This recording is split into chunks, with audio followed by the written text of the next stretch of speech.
कुंवर जगमाल, हमने कहा इसे पकड़िए। कुंवर जगमाल, आप हमारी बात क्यों नहीं सुन रहे? कुंवर जगमाल, हमने कहा इसे पकड़िए। अरे बहना, यदि कुंवर जगमाल छुरी नहीं पकड़ रहे तो आप इतनी हट क्यों कर रही हैं? रहने भी दीजिए, अभी तो वो बच्चे हैं। एक राजपूत राजकुमार है, आगे जाके इन्हें मेवाड़ की सेना का नेतृत्व करना है। यदि अभी से हत्यारों से प्रेम नहीं करेंगे तो क्या गुड्डे गुड्डियों से प्रेम करेंगे? लो कुंवर जगमाल, पकड़िए इसे। अरे बहना, हमारा तो यही मानना है, सभी बच्चों की होती है अपनी अपनी नियति, अपनी अपनी प्रकृति। और वैसे भी सेना का नेतृत्व करने के लिए कुंवर प्रताप तो है ना। अभी राणा जी ने कल ही तो घोषणा की है उन्हें सेना में सम्मिलित करने की। और हमें पता है बहना, समय आने पर राणा जी हमारी कुंवर शक्ति को भी क्षमा कर देंगे। और देखा, बड़े होकर कुंवर शक्ति और कुंवर जगमाल कुंवर प्रताप के दाएं और बाएं हाथ बनेंगे। नहीं सज्जा जीजा, हमारे कुंवर जगमाल किसी के दाएं या बाएं हाथ नहीं बनेंगे। यदि वो कुछ बनेंगे तो मेवाड़ के सर्वोच्च सेना नायक बनेंगे। हम किसी का शासन नहीं चलने देंगे इन पर। ये करेंगे सब पे शासन। पर रानी साहब, हमने तो सुना है कि बावजीराज प्रताप युद्ध में सम्मिलित ही नहीं हो रहे। उनकी तो युद्ध करने की इच्छा ही नहीं रही। क्या आपने ये समाचार हमें पहले क्यों नहीं दिए?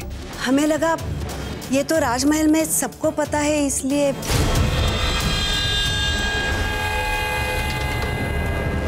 अगर कुंवर प्रताप हमारे साथ नहीं है तो कोई बात नहीं, हम स्वयं जाएंगे और इन भीड़ों को समझाएंगे। राणा जी, इतना बड़ा संकट आप स्वयं कैसे मोल ले सकते हैं? नहीं नहीं रावत जी, इन भीलों से घबराने की कोई आवश्यकता नहीं है। और वैसे भी इतिहास में इन भीलों ने हमारे पूर्वज बप्पा रावल के कंधे से कंधा मिलाकर उनके नेतृत्व में अरबों से युद्ध लड़ा था। ऐसे ऐतिहासिक संबंधों को सुदृढ़ ना बनाए रखने के हमारे प्रयास के लिए हम राष्ट्रहित में इनसे क्षमा मांग लेंगे। पर हुकुम। राव प्रताप जी, अब और कोई विकल्प भी नहीं बचा। हमें इनका विश्वास जीतना ही होगा। यदि इस युद्ध में भीलों ने हमारा साथ नहीं दिया और मुगलों का साथ दिया और अपने जंगलों से जाने का इन्हें सुरक्षित मार्ग दे दिया, तो पलक झपकते ही मुगल सेना चित्तौड़ पहुंच जाएगी। यदि ऐसा हुआ तो अनर्थ हो जाएगा रावत जी। उचित है राणा जी, हम अभी आपके प्रस्थान और वहां तक की यात्रा का आवश्यक प्रबंध करवाते हैं।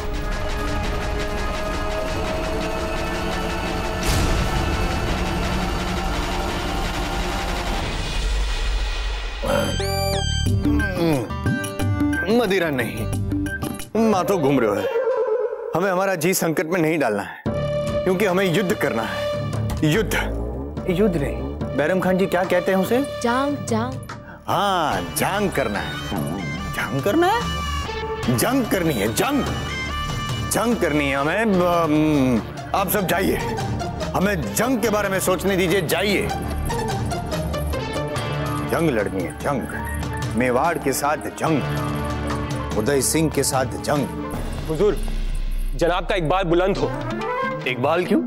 हमारे सारे बाल बुलंद हो। कहिए हुजूर, आपके सारे बाल बुलंद हो। जय हो।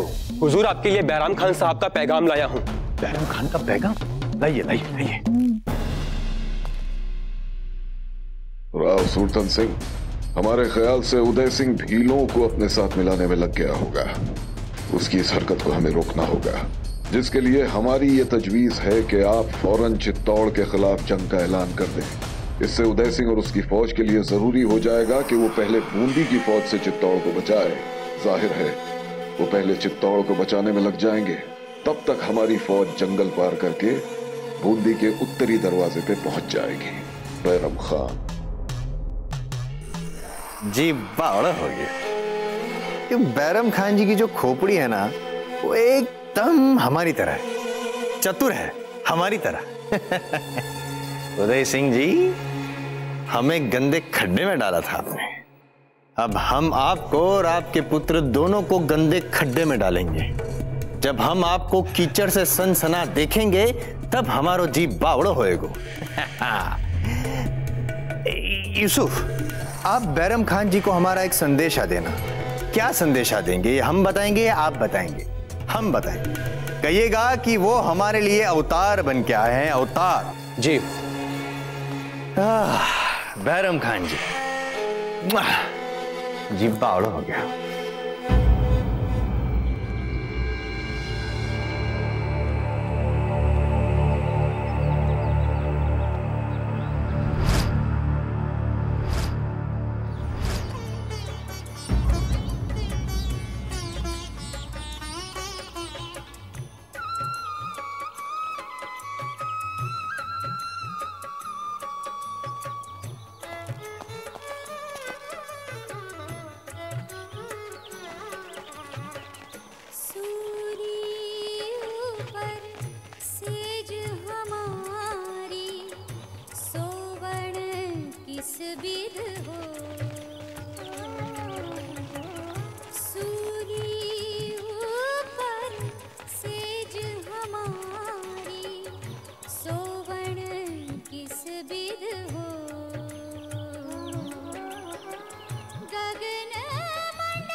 चक्रपाणी, ये साधुओं की टोली कहाँ जा रही है? हमें लगता है ये सब संत मीराबाई जी के भक्त हैं और उन्हीं के भजन सुनने जा रहे हैं। आजकल वे पुष्कर आई है ना। मीराबाई जी हमारी बूजी? हाँ हाँ, आप ही के परिवार की सदस्य, आपके दाजीराज के बड़े भाई की पत्नी। तो फिर कभी मेवाड़ ना लौटने की शपथ के साथ यहाँ से बहुत सालों पहले चली गई थी। हाँ चक्रपाणी, ये हमारे परिवार के एक ऐसे दुखद अध्याय है जिसके बारे में कोई भी कुछ नहीं बोलना चाहता। कहते हैं कि यदि मीराबाई जी ने मेवाड़ नहीं छोड़ा होता तो जो विपदाएं मेवाड़ पर आई हैं वो कभी नहीं आती। हाँ, सुना है जब से संत मीराबाई जी ने श्री कृष्ण के साथ संबंध बनाया, दूसरे सारे संबंधों को त्याग दिया है। अब तो कहते हैं उनका समूचा जीवन ही श्री कृष्ण की भक्ति में डूबा रहता है। हम भी इनसे अब अवश्य मिलेंगे। धान को जितना कूटा है उससे अधिक और कूटिए। सैनिकों को पचने में आसानी होनी चाहिए युद्ध भूमि में। अच्छा हुआ जो कुंवर प्रताप ने महत्वपूर्ण पद मिलने से पहले युद्ध से अपना हाथ खींच लिया। हम कहते हैं उन्हें यहाँ बुला लीजिए जीजा, इन औरतों की थोड़ी सहायता हो जाएगी।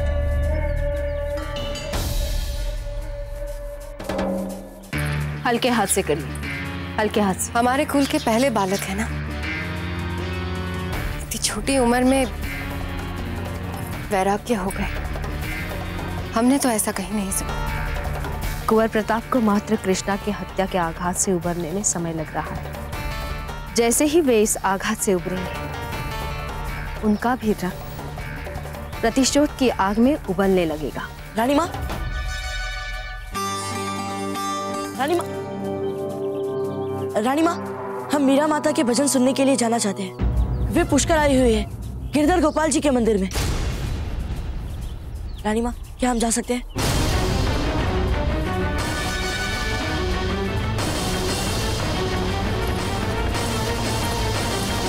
कहाँ सुन लिया आपने ये संत मीरा माता के भजन?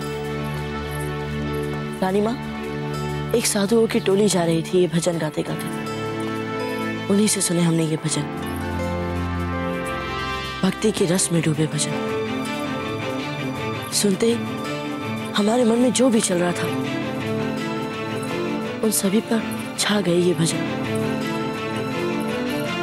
इतना शांत हो गया हमारा मन रानी माँ कि हम आपको क्या बताएं। अच्छा लगा जैसे धीरे धीरे ये भजन हमारे रक्त में घुलते जा रहे हैं। वाह जीजा, इनकी रगों में बिल्कुल राजपूतों जैसा रक्त उबल रहा है।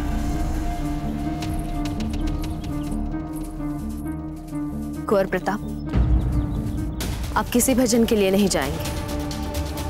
आपकी इन सब के लिए उम्र नहीं है अभी। कैसी बातें कर रही हैं जीजा? भक्ति की भला कोई उम्र होती? जब ईश्वर का बुलावा आए चल पड़ो। आप चिंता मत कीजिए कुंवर प्रताप, आपकी छोटी माँ आपको ले जाएगी, क्योंकि हम अच्छी तरह समझते हैं जब मन अशांत हो तो कैसा लगता है। सहयोग के लिए धन्यवाद धीर बाई जी, किंतु यदि इन्हें वहां जाना है तो हम स्वयं जा सकते हैं अपने पुत्र के साथ। धन्यवाद रानी माँ। चलिए कुंवर प्रताप।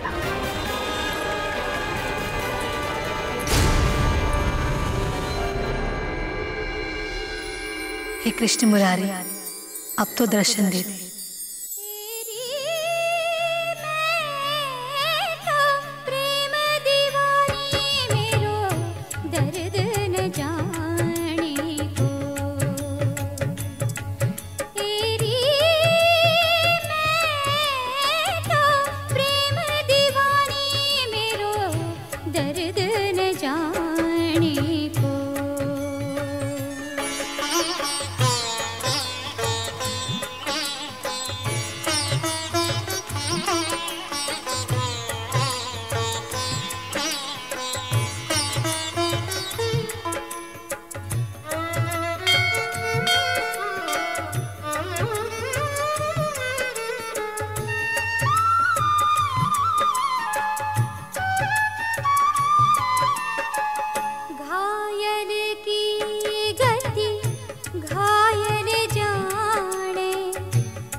हे मेरे गिरधर गोपाल, मेरा ये जीवन तुझे समर्पित।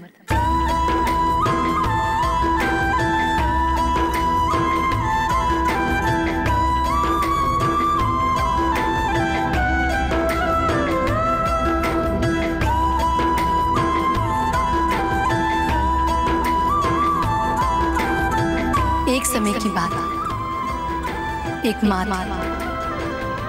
जो अपने शूरवीर पुत्र के पीछे पड़ी रहती थी कि वो कभी शस्त्र नहीं उठाएगा। लोगों को न्याय दिलाना तो भी वो शस्त्र नहीं उठाएगा। उन पर अत्याचार हो रहे तो भी वो शस्त्र नहीं उठाएगा। फिर चाहे नियति की पुकार क्यों ना हो, फिर भी वो शस्त्र नहीं उठाएगा। समय बीता। अब जब उस माँ को अपनी भूल का आभास हुआ तो ये चाहने लगी कि उनका पुत्र नियति के संकेत को समझे और शस्त्र को उठाए। मगर विधि की विडंबना को देखिए, अब वही पुत्र शस्त्र उठाने से मना कर रहा है। कर्मन की गति न्यारी संतो, कर्मन की गति न्यारी।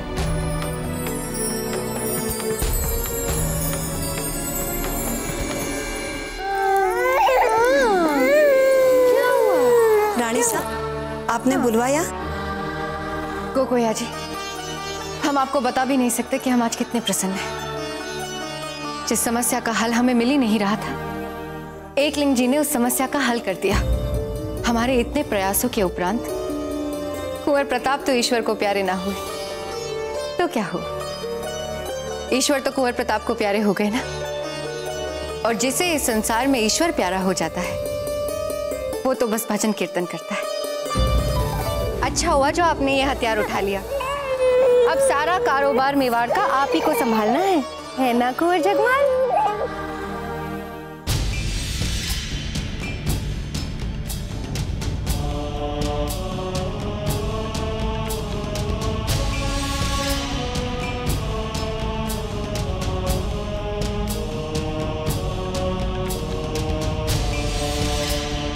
मीरा माता, हमें भी अपने साथ द्वारका ले चलिए ना। हम आपको कोई कष्ट नहीं देंगे।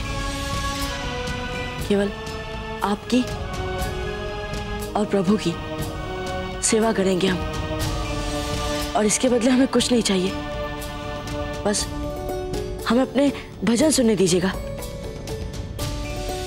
आप जानते हैं, हमारे यहाँ जो भी आता है वो भक्ति के बदले सांसारिक वस्तुओं को चाहता है। किसी को भूमि चाहिए, किसी को भवन, किसी को धन, और किसी को तो व्यवसाय में उन्नति चाहिए। किंतु आप ऐसे पहले भक्त हैं जिन्हें भक्ति के बदले प्रभु का मार्ग चाहिए। इसलिए तो हमें चिंता हो रही है मीरा भाभी। इतनी छोटी उम्र में अपना राज्य, माता पिता, परिवार सब छोड़कर मंदिर की चौखट बुहाना चाहते हैं। ये इन्हें समझाइए ना मीरा भाभी। हम मार्ग को नहीं चुनते हैं, मार्ग हमें चुनता है। यदि प्रताप अपने मार्ग को छोड़कर किसी अन्य मार्ग में चलना चाहते हैं तो इसमें ना आप कुछ कर सकती है और ना ही हम कुछ कर सकते हैं। किंतु इन्हें आप हमारे पास छोड़ जाइए। नहीं मीरा भाभी, हमारा मन नहीं मान रहा। हमने कहा ना आपसे, इन्हें आप हमारे पास छोड़ जाइए।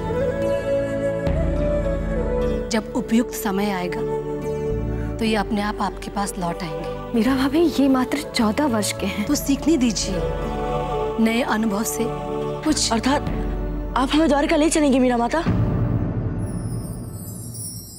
जी हाँ, ले जाएंगे।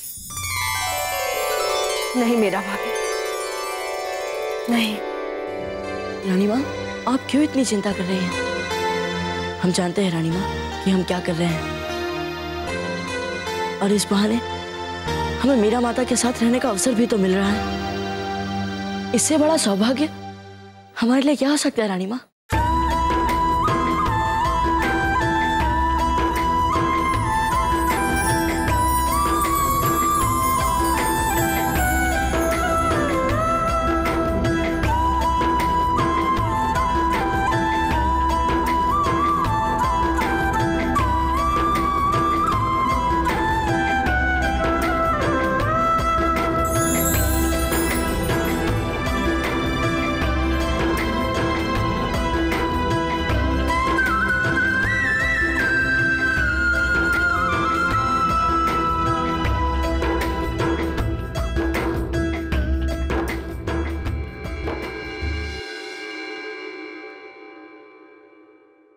आज्ञा दीजिए।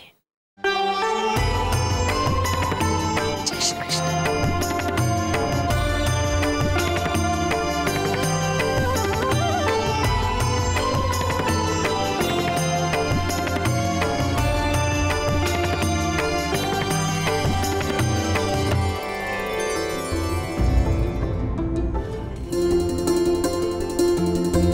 द्वारका तो हम आपको अपने साथ ले जाएंगे, किंतु आपको एक साधारण सा भिक्षु बनकर हमारा एक छोटा सा काम करना होगा, गिरधर गोपाल के लिए। आज्ञा दीजिए मीरा माता, आप जो कहेंगी हम वही करेंगे। ठहरिए, हम अभी आते हैं।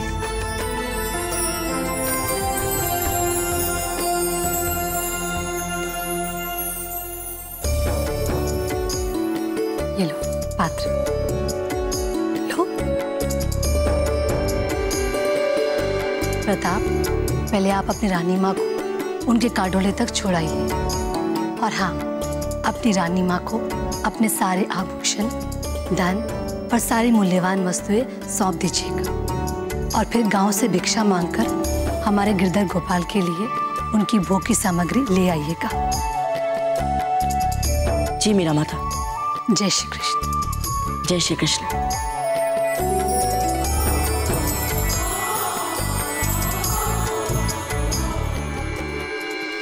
कदर न जाने को घायल की घटी घायल ही जाने, जो कोई घायल हो।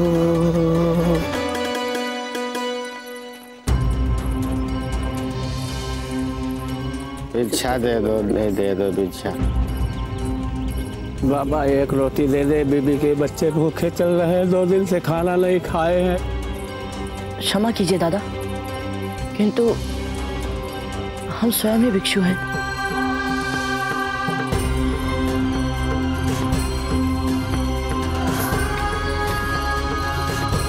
जय श्री कृष्ण। गुड़ चावल मिलेगा भिक्षा में बाबा? तुम कहीं बाहर से आए हुए लगते हो बेटा। जी हाँ। तभी इस लूटे हुए गांव में भिक्षा मांग रहे हो। लूटे हुए?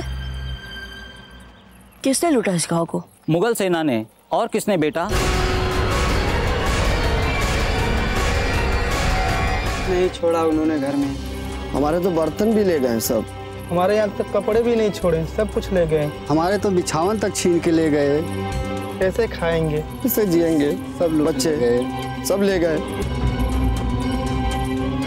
चुप हो जा मेरे बच्चे, चुप हो जा, चुप हो जा मेरे बच्चे, चुप हो जा, चुप हो जा, चुप हो जा मेरे बच्चे, चुप हो जा, चुप हो जा। क्या हुआ माई? चुप हो जा। चुप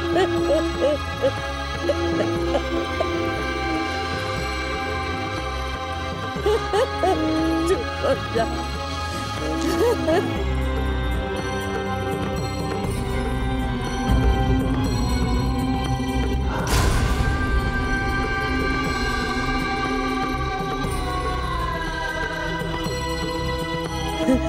सुबह सुबह मेरे बच्चे रोटी खा रहे थे, उनकी थाली से मुगल आए और रोटी छीन के गए। कोठार में जो अनाज भरा हुआ था वो भी लूट के गए। घर में एक दाना भी नहीं रखा है। क्या खिलाऊंगी मैं अपने बच्चों को?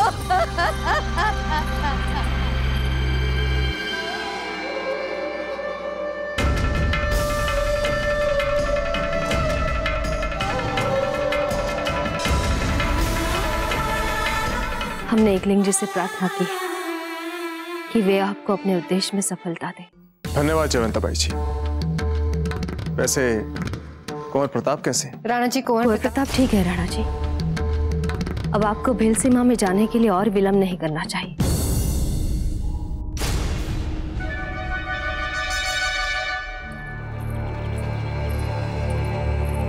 बस ये गुड़ और दूध ही बचा था, ले लो बेटा।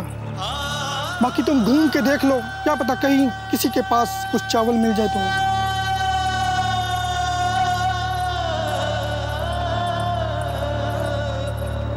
किंतु आप जा कहाँ रहे हैं? ये गांव ही तो आपका घर है ना? यहाँ से बहुत दूर जा रहा हूँ बेटा, कहीं ऐसी जगह यहाँ इस बुढ़ापे में भूख से तड़पते लोग न दिखें।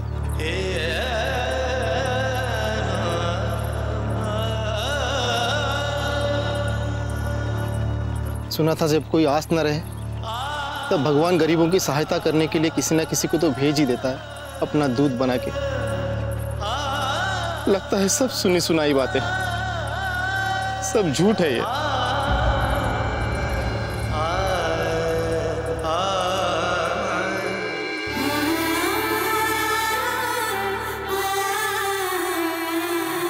राणा जी, घनी खम्मा महारानी से। घनी खम्मा। राणा जी, आप भीलों के पास नहीं जा सकते।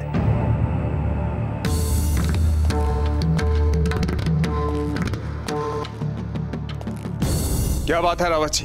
राणा जी, हमारे गुप्तचरों से प्राप्त सूचना के अनुसार ये राव सुरतन चित्तौड़ पर आक्रमण करने की योजना बना रहा है।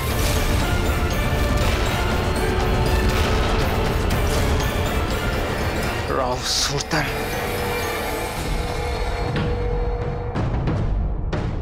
एक क्षण रावत जी, एक क्षण।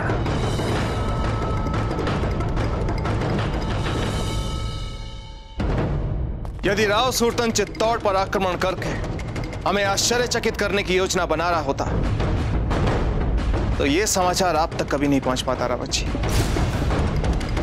परंतु यह समाचार आप तक पहुंचा।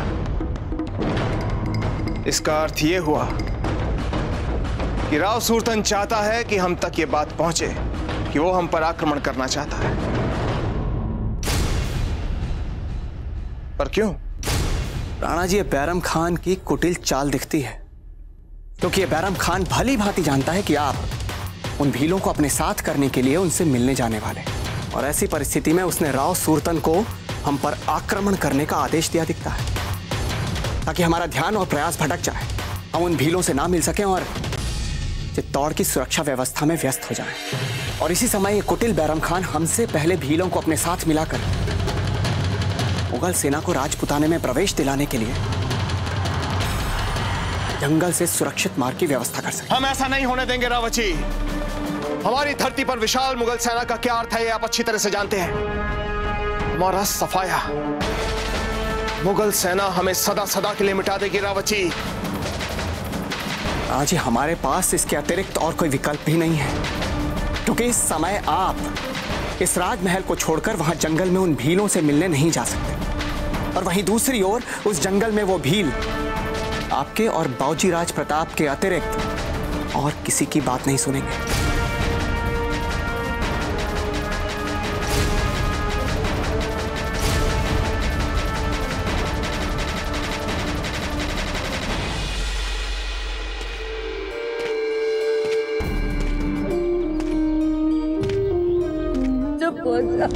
चुप हो जा मेरे बच्चे, चुप हो जा। यहाँ से बहुत दूर जा रहा हूँ बेटा, कहीं ऐसी जगह यहाँ इस बुढ़ापे में भूख से तड़पते लोग न दिखे। हे गिरधर गोपाल, हमारे निर्णय की लाज रखना।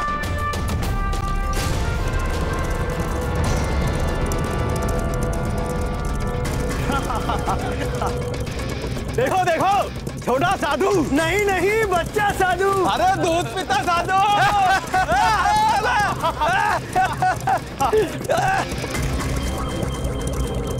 अरे सुनो सुनो, उस छोटे साधु ने हमें भिक्षा तो दी नहीं। अरे चलो पकड़ते हैं उसे। चलो चलो चलो चलो।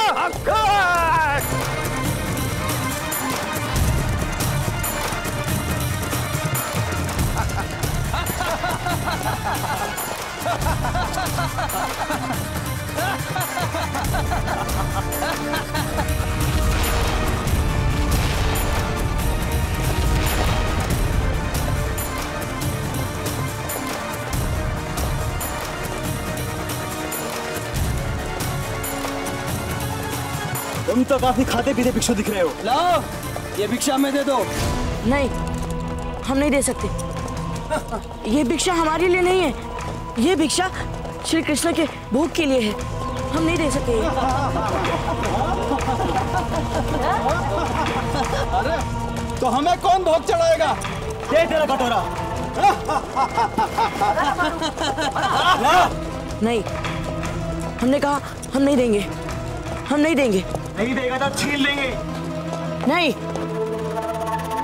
हम वक्त फकीर होके जुबान लड़ाता है। चुपचाप दे दे, नहीं तो तेरी टांगे तोड़ दूंगा। नहीं, आप और कुछ मांग लीजिए, किंतु हम ये नहीं दे सकते। ला, दे कटोरा। नहीं देंगे। कटोरा दे। हम नहीं देंगे। हमने कहा कटोरा दे। नहीं देंगे हम। कटोरा दे। देखो, तुम लोग ये ठीक नहीं कर रहे हो। सेना की भी एक मर्यादा होती है। तुम लोग तो सैनिक कहलाने योग्य भी नहीं हो। लुटेरे हो तुम सब, लुटेरे, लुटेरे हो तुम लोग। फकीर होके इतनी बड़ी बड़ी बातें। चले।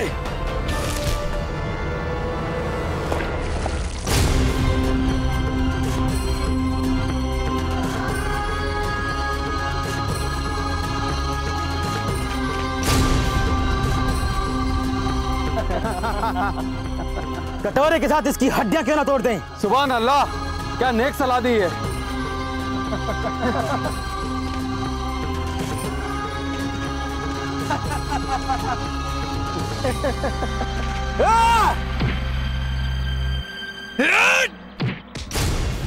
खबीज का बच्चा, जानता नहीं हम कौन है?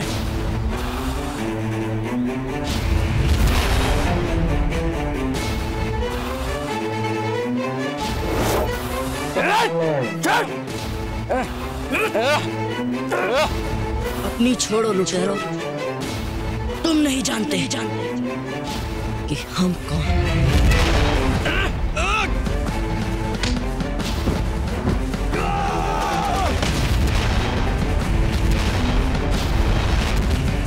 कौन है बे तू? मेवाड़ नरेश, राणा उदय सिंह जी के पुत्र प्रताप सिंह।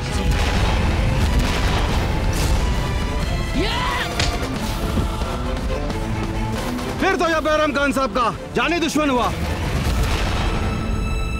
सही पहचाना। और अब तुम सब लोगों को भी हमसे कोई नहीं बचा सकता।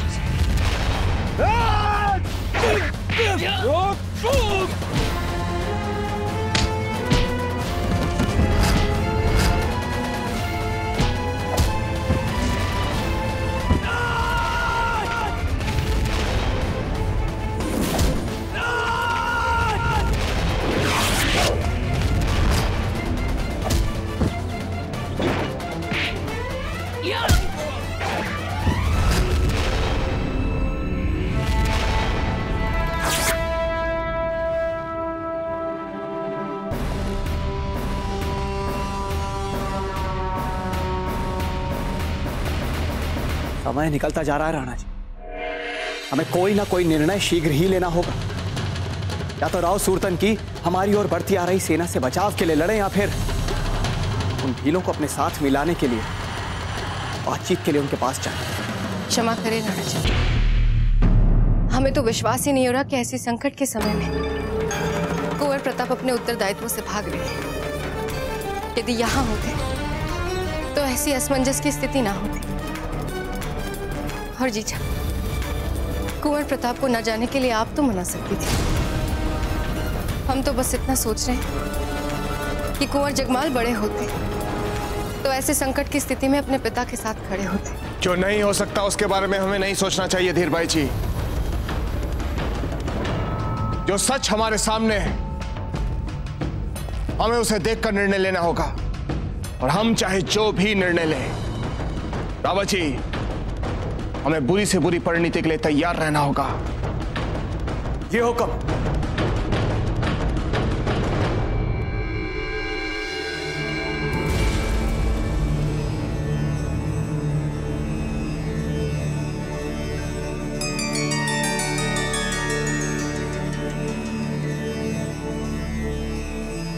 मीरा माता,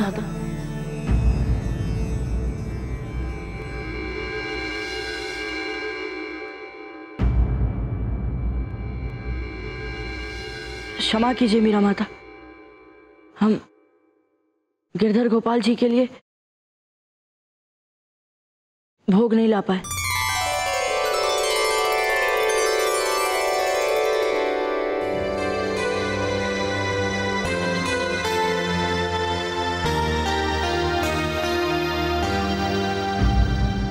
ये क्या, आप गए एक भिक्षुक की भांति भिक्षा मांगने और लौट आए शत्रु के रक्त से नहाए, एक सच्चे राजपूत की भांति। क्या हुआ प्रताप, बताइए हमें। माता, जब हम वहां गांव पहुंचे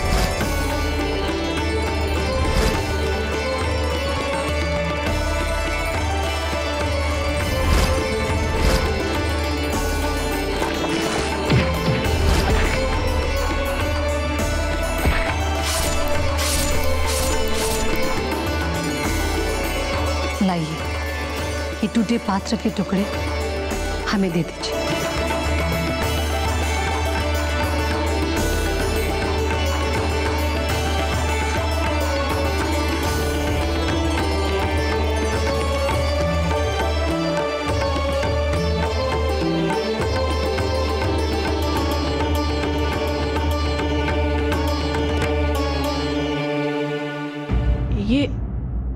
ये आप क्या कर रही है मीरा माता?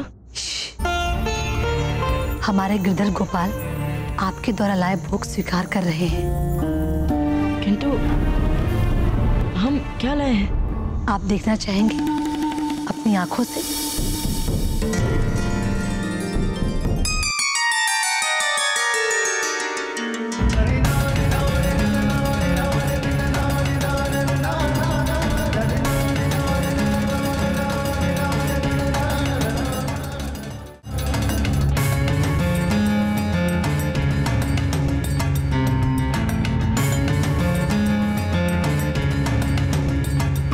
माता, इसमें खीर?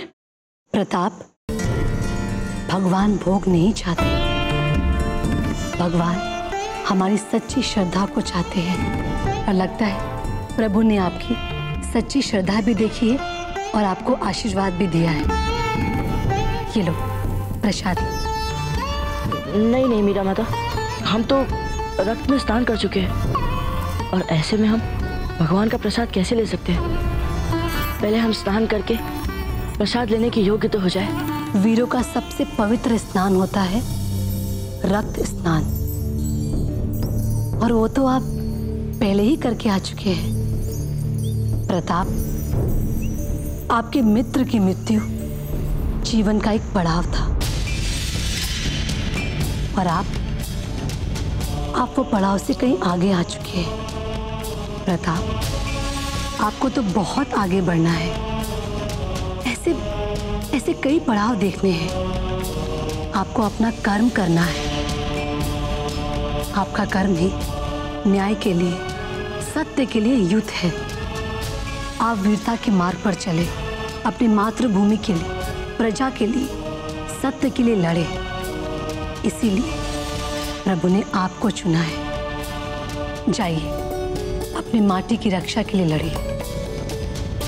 आप अपनी माटी की रक्षा के लिए लड़ेंगे तभी धर्म की रक्षा भी होगी।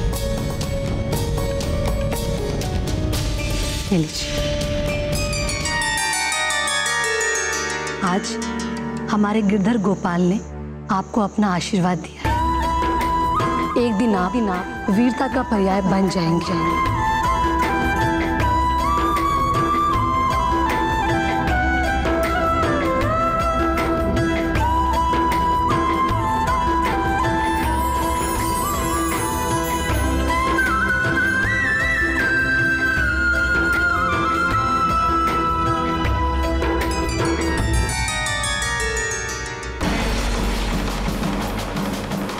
हमने निर्णय ले लिया रावत जी, हम भीलों के पास जाएंगे। तो राणा जी, आपके होने से हमारी सेना का मनोबल बढ़ा रहता है। हमें आपका नेतृत्व चाहिए राणा जी, और फिर आप जैसा कुशल युद्ध संचालन अन्य कौन कर सकता है? वो सब तो ठीक है रावत जी, हम बूंदी के विरुद्ध मेवाड़ का बलिदान कर सकते हैं, तो इन मुगलों को समस्त राजपुताना नहीं लेने देंगे। नहीं राजीराज,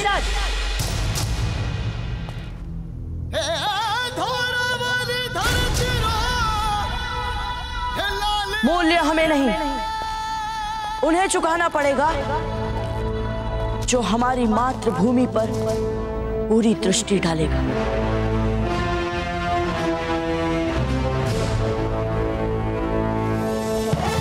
क्षमा गणी दाजीराज। दाजीराज, भीलों से बात करने के लिए हम जाएंगे, आपके विश्वस्त मैत्री दूत बनकर।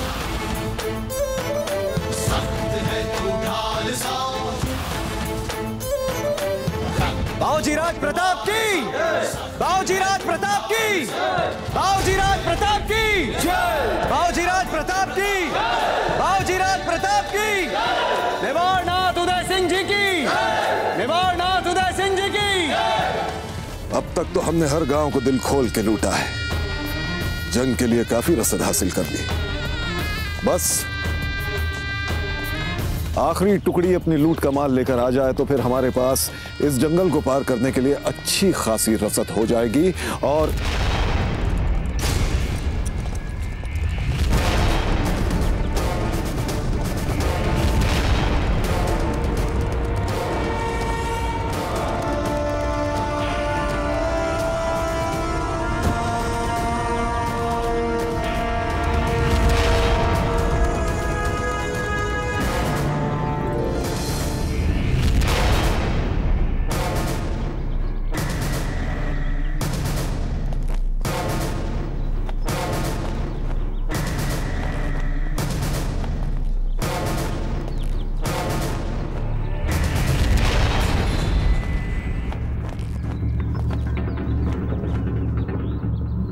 ये तो मात्र 4 है बैरम खान, और अब तुम्हारी पूरी सेना को समाप्त कर देंगे हम। प्रताप सिंह,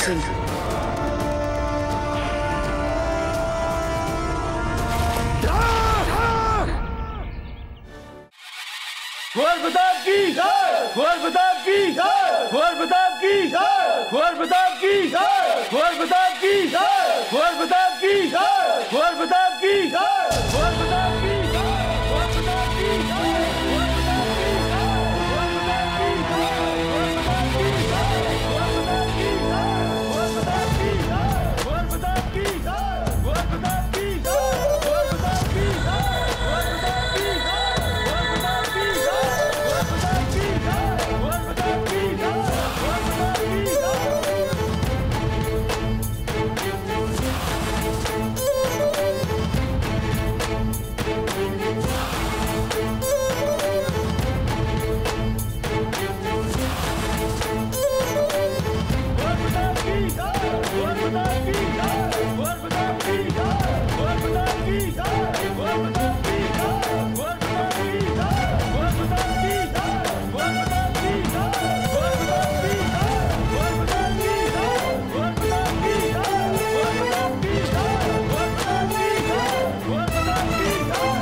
आज आपको आधिकारिक रूप से विश्व की सबसे जुझारू और निर्भीक सेना में सेना नायक के पद पर सम्मिलित किया जाता है। यह किसी भी मेवाड़ी के लिए सर्वोच्च सम्मान का क्षण होता है। कुंवर प्रताप की जय, कुंवर प्रताप की जय, कुंवर प्रताप की जय, कुंवर प्रताप की जय, कुंवर प्रताप की जय, कुंवर प्रताप की जय, कुंवर प्रताप की जय, कुंवर प्रताप की जय।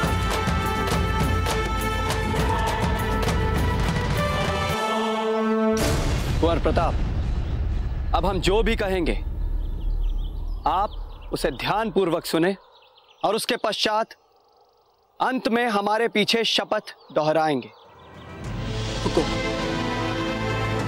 हम मेवाड़ी सैनिक सदैव आशा और सत्य के दीप बने रहेंगे। हम मेवाड़ी योद्धा जहां भी जाएंगे भला ही करेंगे। हम ऐसे बनेंगे कि लोग अपने संकट के समय में भी हमारी ही आस करें। हम कभी भी जानबूझकर अनाचार नहीं करेंगे। हम जब भी किसी से प्रार्थना करेंगे पूरी श्रद्धा, जोश और दृढ़ता के साथ करेंगे। यदि कोई हमारे बीच मध्यस्थता नहीं कर पाए फिर भी हम उनके बीच मध्यस्थता का प्रयास करेंगे। एक सच्चे योद्धा की भांति हम आत्मसम्मान, सत्यनिष्ठा, न्याय और सही और गलत की पहचान को सदैव महत्व देंगे। ये सभी आदर्श दिखावा नहीं अपितु हमारी जीवन शैली बनेंगे। हुकुम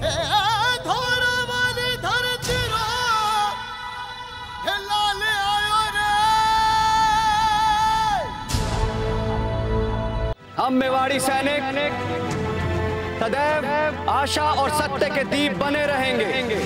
हम मेवाड़ी योद्धा जहां भी जाएंगे भला ही करेंगे। हम ऐसे बनेंगे कि लोग अपने संकट के समय में भी हमारी ही आस करें। एक सच्चे योद्धा की भांति हम आत्मसम्मान, सत्यनिष्ठा, न्याय और सही और गलत की पहचान को सदैव महत्व देंगे। ये सभी आदर्श दिखावा नहीं अपितु हमारी जीवन शैली बनेंगे। हुकुम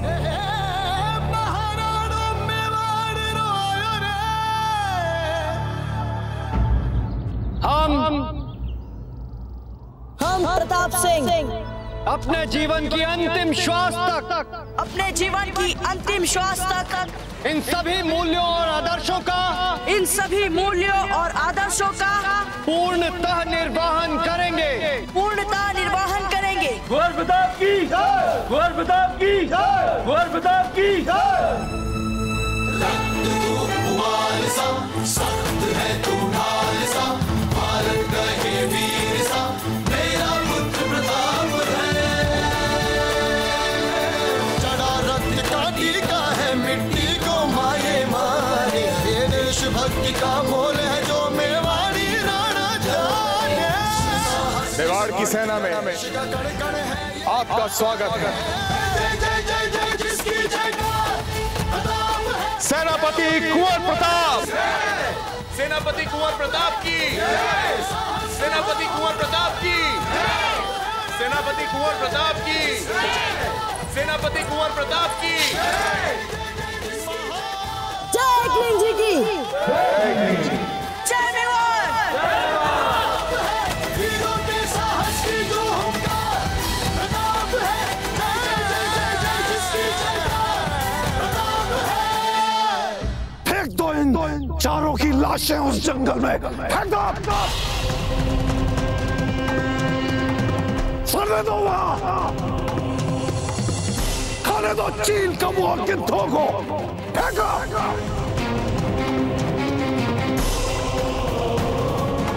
चार चार हथियार बंद घुड़सवार फौज के सिपाही, चार चार एक मासूम बच्चे के हाथों हार जाते हैं, मारे जाते हैं। हट!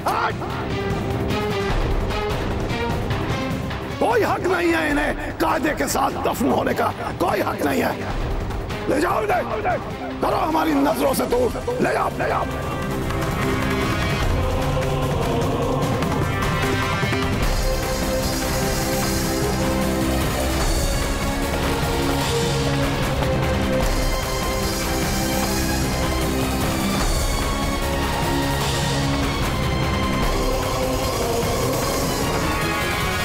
हुजूर आला का इकबाल बुलंद हो।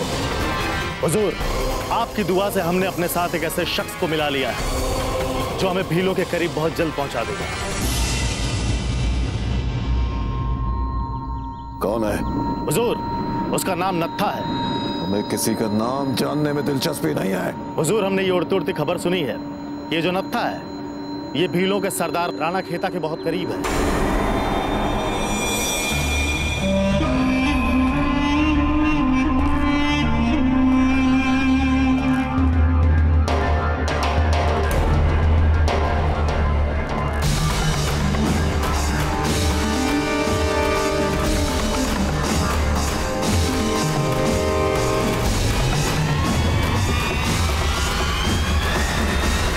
बुलाओ उसे।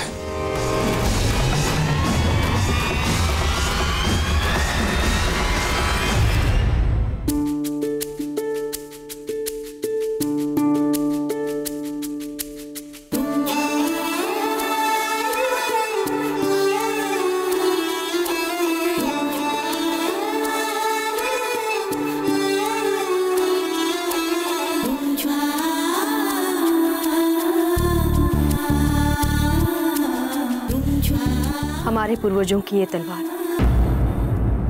भील सरदार को आप सम्मान पूर्वक भेंट कीजिए। बापा रावल की ये तलवार उन्हें हमारे साथ मैत्रीपूर्ण संबंधों की प्रेरणा देगी।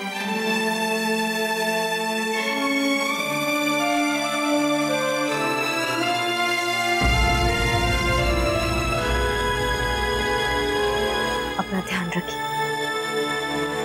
रानी माँ, हमने आपके सभी विशिष्ट दासियों को निर्देश दे दिया है कि जब तक हम लौट कर नहीं आ जाते वे आपके खाने पीने विश्राम सभी चीजों का विशेष रूप से ध्यान रखें। यदि अब आपने व्रत उपवास आदि किसी के भी नाम पर भोजन नहीं किया तो जान लीजिएगा रानी माँ, हमें पता चल जाएगा। देख रहे हैं राणा जी, आपने इन्हें सेना में क्या सम्मिलित किया, ये तो हम पर ही गुप्तचर बिठाने लगे। जयवंता भाई जी, ये सब इन्होंने हमारी अनुमति से किया। कुंवर प्रताप, अब हमें चलना चाहिए। रावत जी सैनिकों के साथ हमारी प्रतीक्षा कर रहे हैं।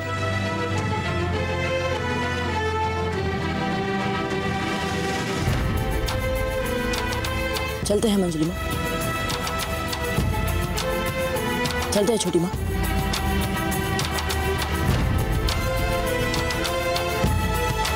आज्ञा दीजिए रानी माँ।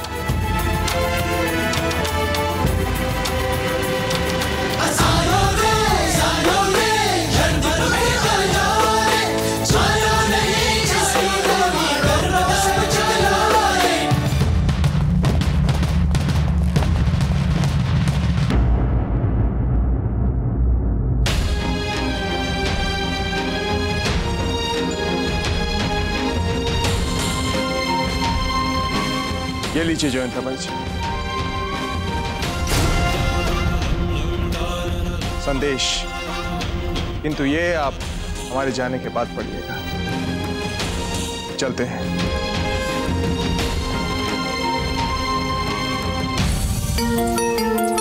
जीजा, जीजा, आज आप मेवाड़ की सबसे भाग्यशाली राजपूतानी बन गई। आपने एक साथ अपने पति और पुत्र का युद्ध तिलक किया है। हाँ सच्चा बहन, भाग्यशाली तो हम हैं।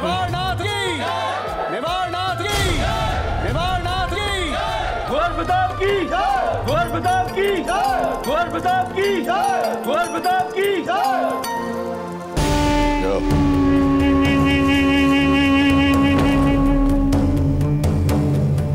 नत्था जी, आइए आइए आइए आइए नत्था जी, आइए आइए, खुशामदीद खुशामदीद। वाह वाह वाह वाह वाह वाह। नत्था जी, आपने यहाँ आने की जो जहमत की है उसके एवज में हम आपको एक छोटा सा नजराना पेश करना चाहते हैं। और फरमाइए। ये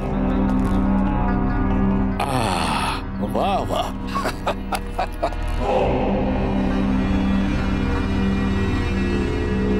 हम भील हैं बहराम खान जी, हमें इतनी सरलता से कोई नहीं खरीद सकता। अरे कमाल है, आसानी से कहा नत्था जी, आसानी से कहा। ये जो आपकी इज्जत अफजाई में हमने आपको सोने की अशरफियों का जो हार पहनाया है, इसकी एक एक अशरफी खास तौर से आपके लिए डाली गई है। और अगर आप गौर से देखेंगे ना, तो इसकी एक अशरफी से आपकी साल भर की रसद का इंतजाम हो सकता है। और तो और, हमने आपके सभी साथी भीलों के लिए ऐसे अशरफियों के हार तैयार रखे हैं। बस आपकी दोस्ती का हाथ हमारी तरफ बढ़ जाए।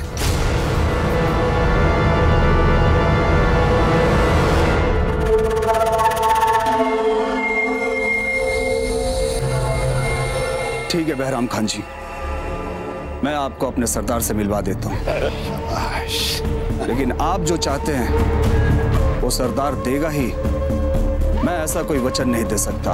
अरे नत्था जी, आप दोस्ती का मौका तो दिलवाइए, आगे अल्लाह मालिक है।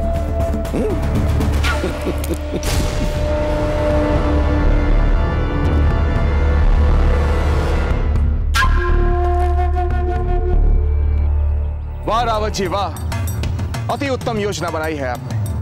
इससे पहले कि बूंदी सेना को पता चले, हम उन्हें घेर कर उन पर आक्रमण कर सकते हैं। बहुत अच्छे, इससे इस युद्ध में हमारी स्थिति उनसे अच्छी रहेगी। किंतु राणा जी, हमारी इस योजना में एक समस्या है। कैसी समस्या रावत जी? फौजीराज, समस्या यह है कि इस योजना के अनुसार बूंदी को चारों ओर से घेरने के लिए पर्याप्त सैन्य बल नहीं है हमारे पास, क्योंकि हमारा आधा सैन्य बल आपके साथ भीलों की ओर चला जाएगा। तो ठीक है रावत जी, हम कोई दूसरी योजना बनाते हैं। दूसरी योजना क्यों दाजीराज? ये योजना ठीक तो है। किंतु बाबूजीराज, अपेक्षित संख्या में सैनिकों की नियुक्ति करना, फिर उन सभी सैनिकों को युद्ध के लिए प्रशिक्षित करना, इस सभी प्रक्रिया में बहुत समय निकल जाएगा। इसकी आवश्यकता ही कहाँ है रावत जी? आप कहना क्या चाहते हैं कुंवर प्रताप? हम ठीक कह रहे हैं दाजीराज, भीलों के पास जाने के लिए हमें सैनिकों की आवश्यकता नहीं है।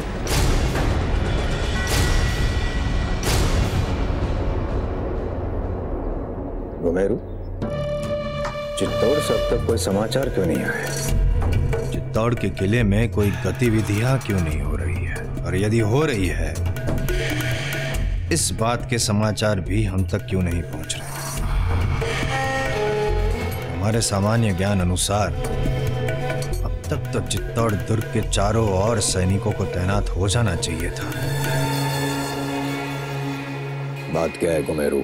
चिंता मत कीजिए हुकुम, अभी हमारे गुप्तचर चित्तौड़ की पूरी युद्ध योजना का समाचार लाकर हमें दे देंगे। चिंतित तो अब राणा उदय सिंह और कुंवर प्रताप को होना पड़ेगा, क्योंकि राव सुरतन का असली रूप दोनों ने अभी तक देखा ही नहीं। जब हम सब ये जानते हैं कि भीलों को हम अपनी शक्ति से नहीं जीत सकते, मात्र मैत्री संधि की एक सफल मंत्रणा ही उनको मुगलों के विरुद्ध यानी हमारे साथ ला सकती है राजीराज, फिर क्यों आप हमारे साथ आधी सेना भेज रहे हैं? इसलिए कुंवर प्रताप कि यदि मैत्री वार्ता हमारी आशा के अनुरूप नहीं गई और बात बीच में ही बिगड़ गई तो आप गहरे संकट में फंस सकते हैं। राजीराज, आप ये भी तो समझने का प्रयास कीजिए कि यदि हम भीलों के पास अपनी सेना लेकर गए तो वे हमें अन्यथा भी ले सकते हैं। क्या पता फिर वे हमारे उद्देश्य को ही अपने विरुद्ध समझ ले, यानी कि मैत्री वार्ता आरंभ होने से पहले ही युद्ध छिड़ जाएगा उनके साथ। राजीराज, आपने हमें अपना विश्वस्त मैत्री दूत नियुक्त किया है, तो इस दूत की समझ पर विश्वास कीजिए, हमारी क्षमता पर विश्वास कीजिए राजीराज, अपने चुनाव पर विश्वास कीजिए। कुंवर प्रताप, आप हमारे पुत्र हैं, इसलिए हम आपको भीलों के पास अकेले जाने का विरोध नहीं कर रहे। आपके स्थान पर यदि कोई और सेना नायक होता तब भी हम उसकी सुरक्षा की ऐसी ही चिंता करते। हमारे लिए हमारे हर सैनिक का जीवन हमारे अभियान से कम प्रिय नहीं। कुंवर प्रताप अकेले नहीं जाएंगे, राणा जी हम जाएंगे उनके साथ।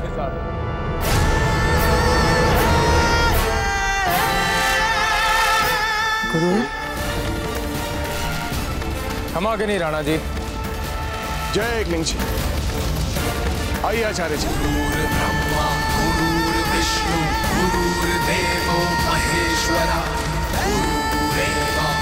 प्रणाम गुरु। विजय भव। राणा जी, कुंवर प्रताप उचित कह रहे हैं, आप अपना पूरा ध्यान बूंदी पर आक्रमण के लिए लगाएं और इन भीलों को आप हमारे भरोसे छोड़ दीजिए। किंतु आचार्य जी, आज तक आपने किसी राजनीति में भाग नहीं लिया, फिर आपने उचित कहा राणा जी, किंतु हमारे प्रिय शिष्य कुंवर प्रताप के स्नेह ने हमारे मन, हमारे हृदय को मेवाड़ की गतिविधियों से इस प्रकार जोड़ दिया। यदि मेवाड़ पे कोई समस्या आए तो हम अपने आश्रम में हाथ पर हाथ धरे बैठ नहीं सकते।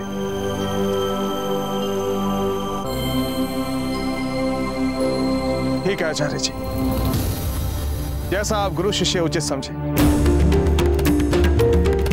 हमें कोई आपत्ति नहीं। क्यों रावत जी?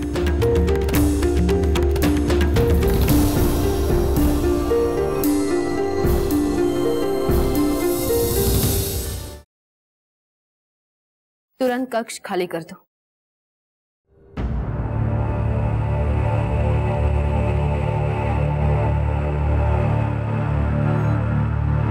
जयवंताबाई जी, आप ही मेवाड़ की पाटवी महारानी हैं, इसलिए आप पर पूरा विश्वास करके हम एक बहुत ही गुप्त और संकट भरा उत्तरदायित्व आपके ऊपर सौंप रहे हैं। आपके साथ इस संदेश से हम अपनी वो गुप्त सूचना बांट रहे हैं जो आपके अतिरिक्त हमने किसी और के साथ नहीं बांटी। जयवंताबाई जी, हम एक बहुत ही कठिन युद्ध लड़ने जा रहे हैं, एक ऐसा युद्ध जिसमें हमारे सामने दो शत्रु, बूंदी भी और मुगल। इन दोनों शत्रुओं की सेनाओं के सामने मेवाड़ के पास जो सेना है वो अपर्याप्त है, फिर भी हम अपनी पूरी क्षमता के साथ युद्ध लड़ेंगे। संभव है युद्ध का निर्णय हमारे प्रतिकूल जाए, संभव है आपके हमारे बीच ये अंतिम संवाद।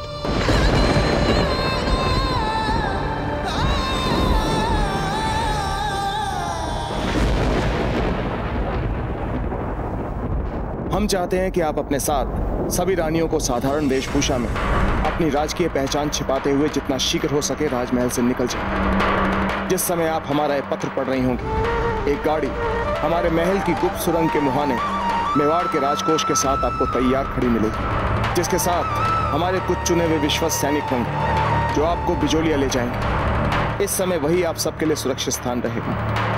आपको तो पता ही, बिजोलिया में राव ममरक हैं जो मेवाड़ के सामंत हैं। जब तक मेवाड़ का बूंदी और मुगलों के साथ तनाव समाप्त नहीं हो जाता, हमारी सभी रानियां आपके साथ बिजोलिया में ही रहेंगी।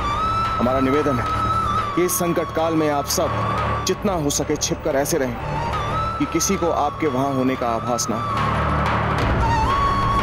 राणा उदय सिंह।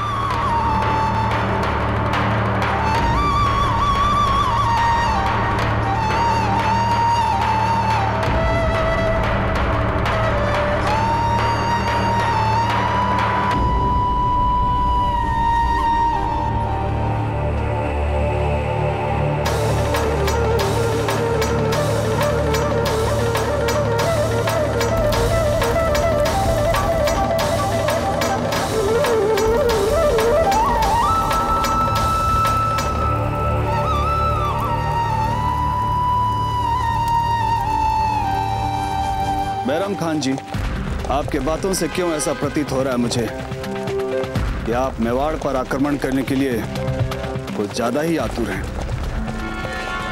कारण पूछ सकता हूं?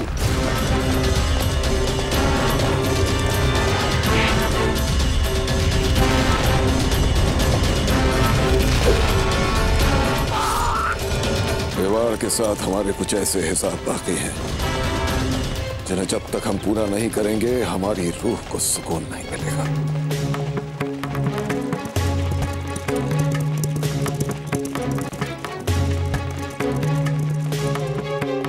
सुंदरियों, जब हम यहाँ पे नहीं रहेंगे आपको कैसा लगेगा? बिल्कुल अच्छा नहीं लगा। हमें भी अच्छा नहीं लग रहा है क्योंकि हम युद्ध में जा रहे हैं। पता नहीं युद्ध से हम लौट कर वापस आएंगे भी या नहीं।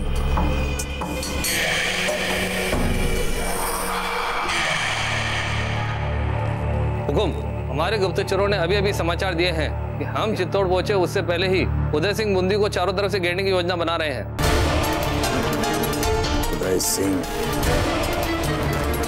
उदय सिंह यदि ये सपना देखना चाहते हैं तो उन्हें देखने दीजिए।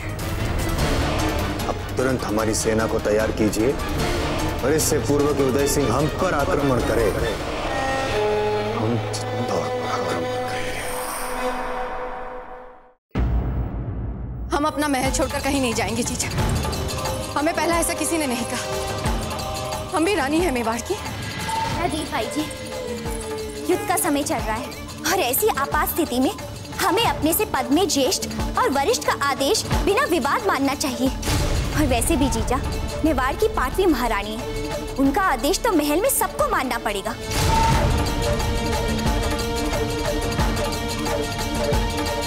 ना हम छोटे बड़े पद से डरेंगे, ना महारानी के नाम पर, और ना ही जीजा की हर मूर्खतापूर्ण बात को मानेंगे। हम अपना महल छोड़कर कहीं नहीं जा रहे। गिरजाया जी, धीरबाई जी को मृत्यु दंड देने के लिए आवश्यक व्यवस्थाएं की जाए।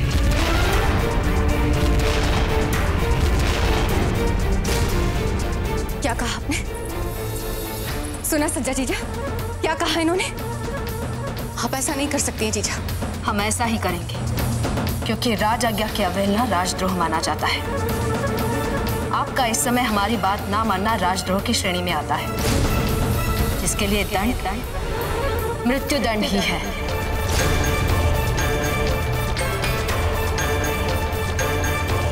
ठीक है जीजा, चलते हैं।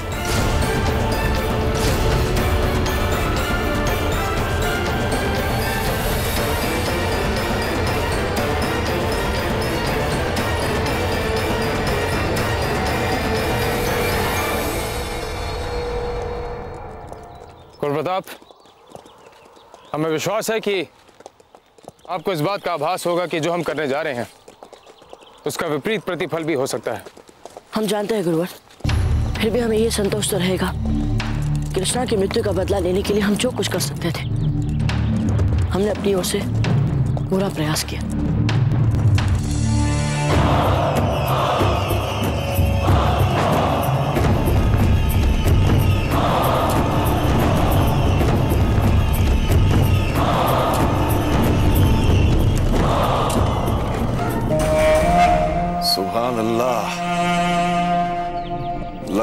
हम लोग मेवाड़ हासिल करने से पहले की अपनी आखिरी मंजिल तक पहुंच चुके हैं नाथा जी।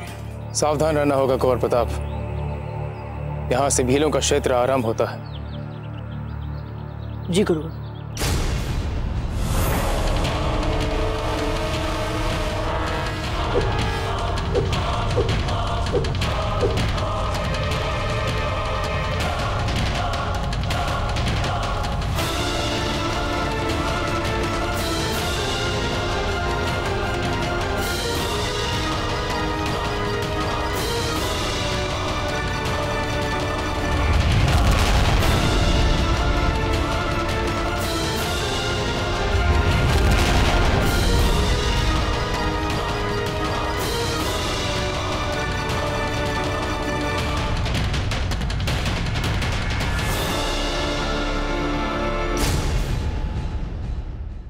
मेवाड़ के वीर महाराणा प्रताप के जीवन को करीब से जानने के लिए चैनल को सब्सक्राइब करें और बेल आइकॉन दबाना न भूलें।